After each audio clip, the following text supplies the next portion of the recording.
She deserves respect, doesn't she? My father stole from me after I paid 50,000 euros in Claudia's tuition and university expenses. I lost my patience. I coldly replied, then let her pay for it. That same night, I canceled every active payment and watched as their house of lies began to crumble.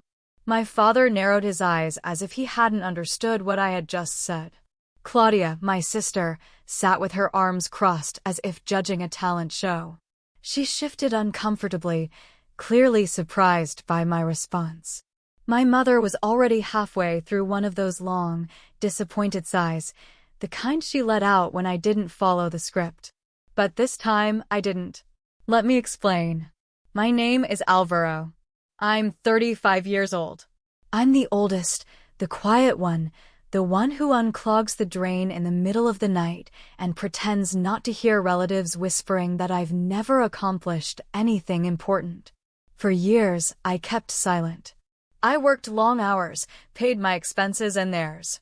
Whenever they didn't make ends meet, which was almost always, I discreetly covered the rent, food, and Claudia's university payments.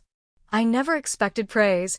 I was just trying to alleviate the stress of the family star. But there's something I learned. When you always help, people start to treat it as your obligation.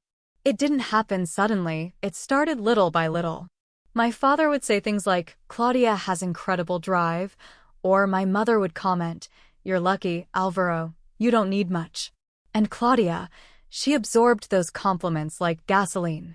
Occasionally, she would give me a dry, thank you, like someone nodding at a waiter for bringing napkins without asking. But everything changed one Sunday in March.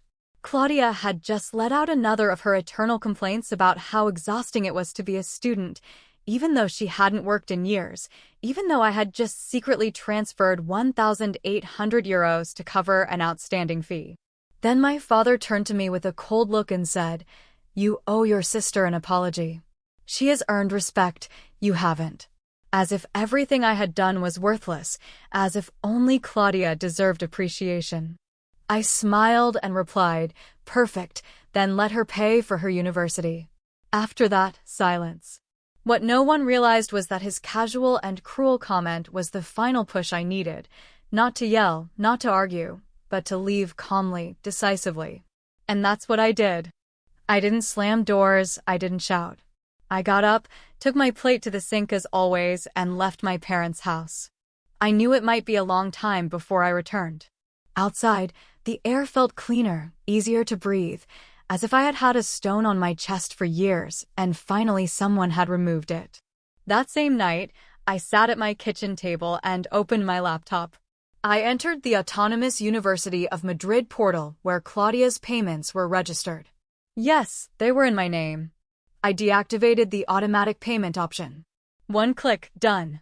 Then I opened the gas and electricity accounts for my parents' house, the ones I had been silently paying every winter because they couldn't afford the costs. I changed the billing information to their name and removed my card. I was precise, I was cold. When I closed the laptop, there wasn't a single financial connection left between them and me. The next morning, I ignored the message from the family WhatsApp group. Claudia had sent a funny Monday meme with a coffee emoji. I guess my message hadn't reached them yet. But it didn't last long. 2 days later, my father called for the first time in years. He used that serious tone, the same one that made me stand up straight when I was a child. Alvaro, I just received a notice from the university. Claudia's tuition is overdue. What's going on? I paused, let the silence sink in, then replied, I told you, let her handle it. She's being childish. He snapped, don't tell me what to do. I'm being fair. He hung up. That night, Claudia called. She didn't yell, she cried.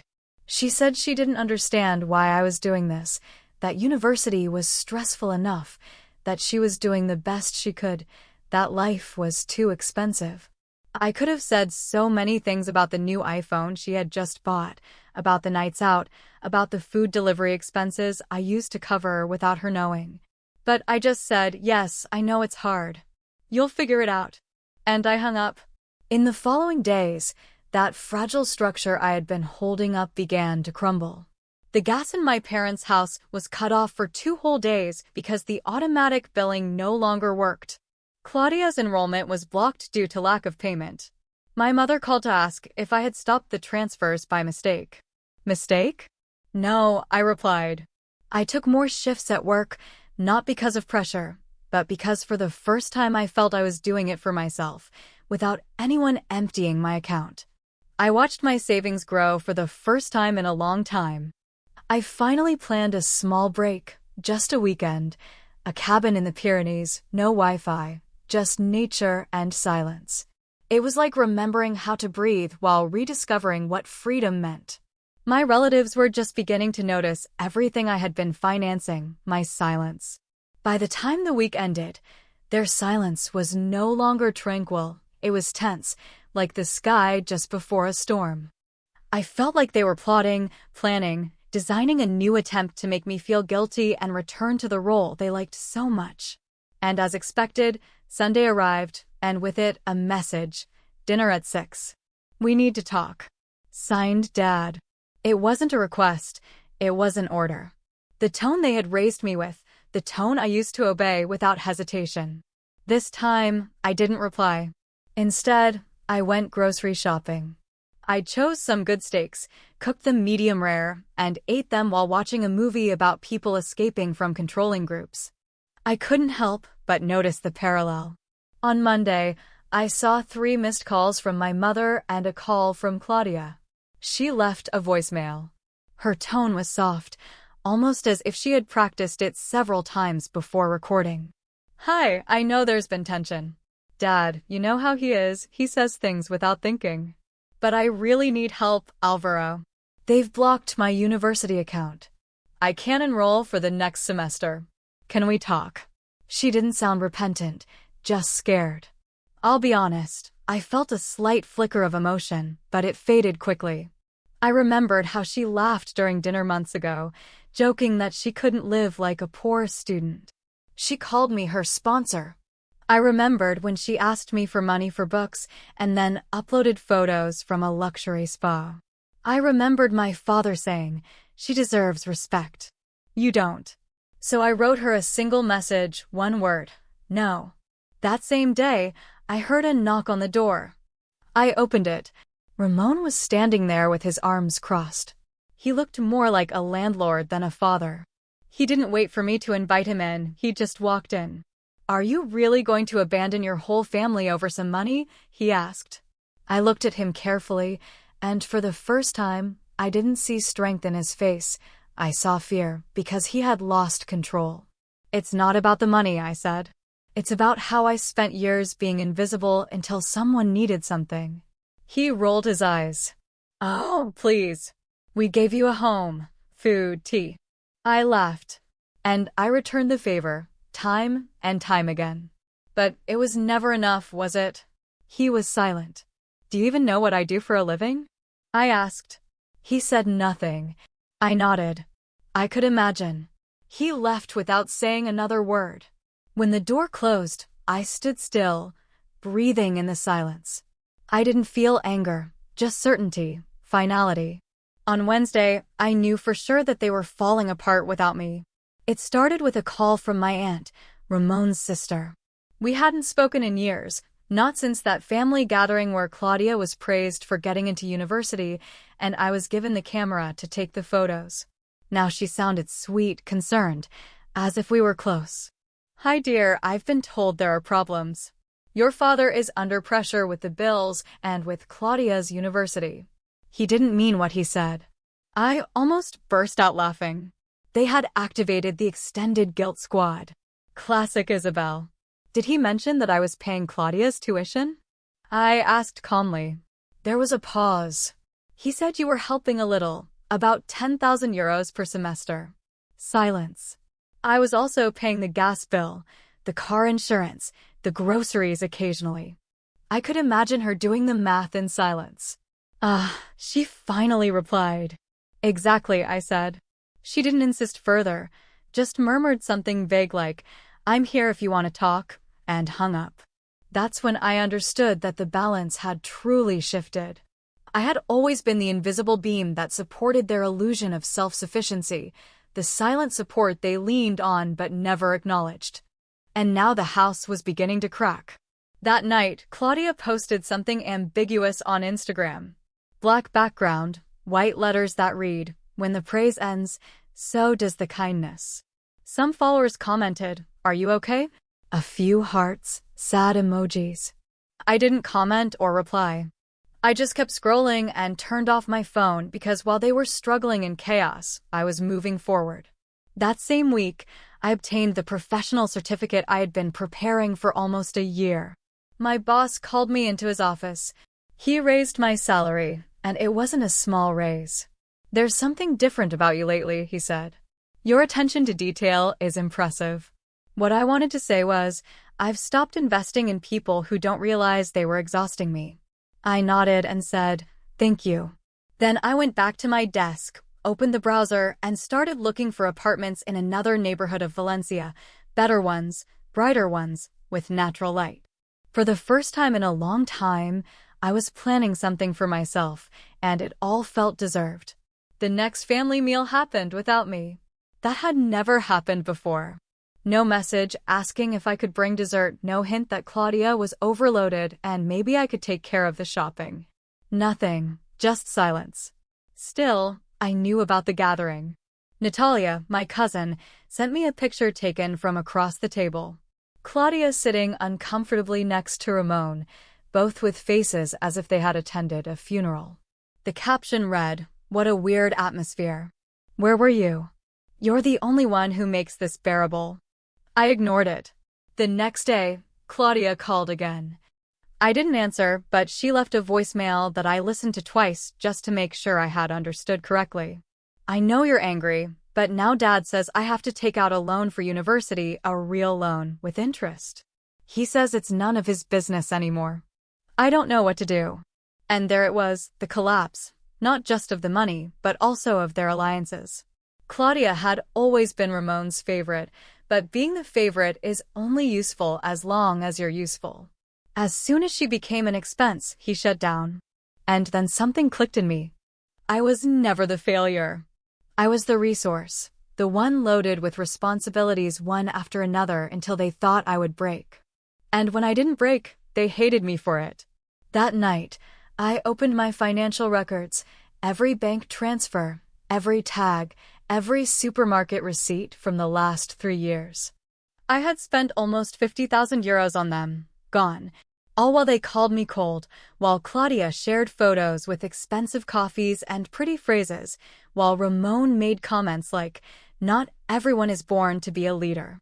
That night, I did something small but significant. I opened the hall closet and took out an old shoebox. Inside were the receipts, not for keeping accounts, but to remind myself that I had helped, that I mattered. I threw them all away, not with anger, not with sadness. I just ended it because I had already given more than enough. And now, finally, I was going to give all of that to myself. 2 weeks passed, not a single call from Maria Jose, not even one of those silly memes she used to send to break the ice, as if nothing had happened. I had almost forgotten what their silence felt like until one Thursday night my phone vibrated. It wasn't a call, it was a photo, a service interruption notification. A pink banner at the top warned that it would be suspended in 3 days. Below, a message, "I didn't know you'd stopped paying this too." No greeting, no taking responsibility, just that same tone of reproach, as if I had sunk the ground beneath their feet when in reality, I only showed them that there was never any ground beneath them. I stared at that message for a long time. I didn't reply. I just reclined on the sofa, my sofa, in my new apartment. It smelled of cedarwood. It wasn't freezing because I paid the heating. That's what happens with being reliable. People treat you as if you were electricity, always expected, never valued, until you disappear. That Sunday, Maria Jose showed up unannounced. She looked exhausted, thinner than usual. She was carrying a plastic container as if it were some kind of peace offering. "I thought you'd like this," she said, avoiding looking directly at me, scanning the hallway as if afraid of being seen. I didn't accept it. I went out to the porch, closed the door behind me, and asked, "What's the real reason you're here?" She hesitated. "We're behind on some bills." "We?" I asked. "Or just Claudia?" Pause. "She's very affected," she said. "She's having difficulties at university. She says she feels forgotten." A part of me reacted, but not like before. Not with guilt, not with concern, just with clarity. "Yes," I said, "I know what it feels like to be forgotten." Her face hardened. "Is this how you punish us?" "No," I replied. "This is how I stop rescuing you." Her expression changed. For the first time, she seemed to understand something she had never understood. Not when I was a teenager fixing faucets. Not at 25 paying overdue rent. Not at 35 paying university tuition. That without me. Everything was falling apart. And maybe, just maybe, I was never the weak link. When Claudia's final tuition deadline arrived, I already knew she hadn't paid. The university wrote to me, not to her. Apparently, they still had me registered as a backup payer. How funny. You cover someone else's expenses for 3 years, and the system assumes you'll be stuck with them forever. I didn't reply. I just forwarded the email to Claudia with 2 words, "Your problem." 60 minutes later, she called. I let it ring. Then came the message, "I have to drop out of the semester. Are you happy now?" I stared at it, not because I felt bad, but because I was curious. She still believed this was all about revenge, that I had done all this to hurt her. But it wasn't. It was about the truth. Claudia had spent her life dancing on a tightrope, but only because I was always the safety net below. And now that I had stepped aside, she was finally seeing how fragile that rope was. Days later, I received a card from Ramon, literally a greeting card. Blue cover, printed message, "Let's talk." In his handwriting, "We understand how you feel, but your sister is going through a difficult time. You're still part of this family. We can move forward if you're willing to sit down and talk." And talk, I laughed. Sit down at the table as if I hadn't spent my life at that table, quiet, reliable, invisible, as if they hadn't taken away my chair as soon as I asked for a little space. I didn't reply. I put the card in a drawer, not to read it later, but to remind myself that they never said sorry. That same week, I felt something change. I bought a tailored suit not because I needed it, but because I wanted to feel sharp. I looked in the mirror and didn't recognize the man in front of me. He looked stronger, firmer, free. I booked a small solo trip, nothing luxurious, just a quiet cabin by a lake. Silence, solitude, my version of luxury.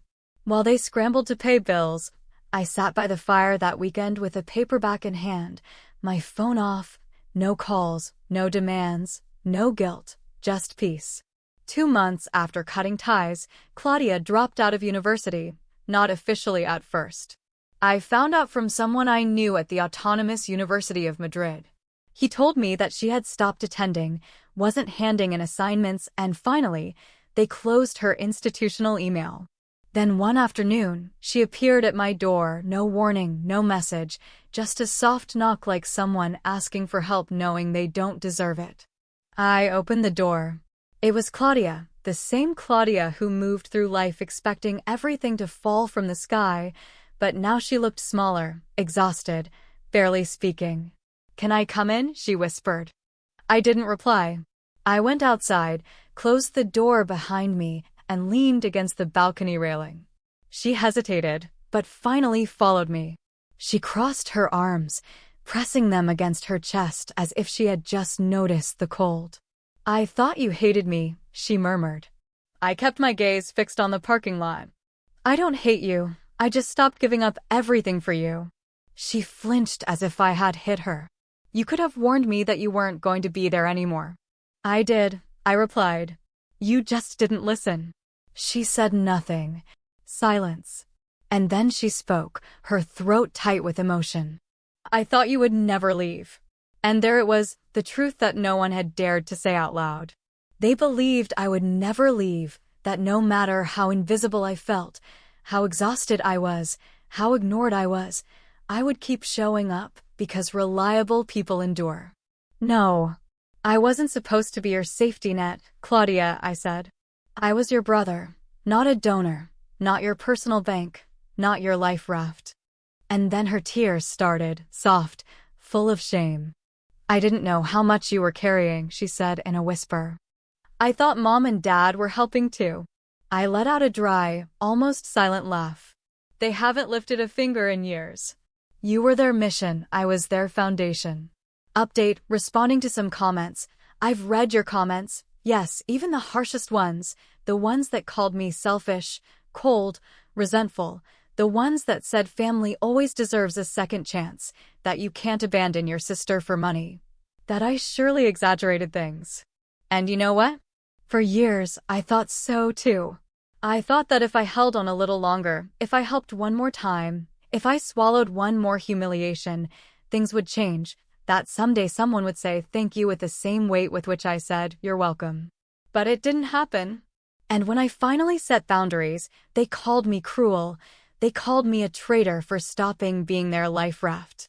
No one asked how it was to carry everything in silence, how it was to wake up in the middle of the month with an empty account because of expenses that weren't mine, how it was to see their happy posts while I ate rice with tuna to stretch the money. And you know the most painful thing? As soon as I stopped giving, they stopped seeing me as if I was only worth what I contributed. I didn't write this story for applause or to be told I did well. I wrote it because I needed to release something I had carried inside for years, the resentment of being invisible to those who should have seen me the most. I didn't cut ties with hate. I cut the rope that had me hanging from a place where I never felt loved, only useful. And, for the first time in my life, I feel at peace.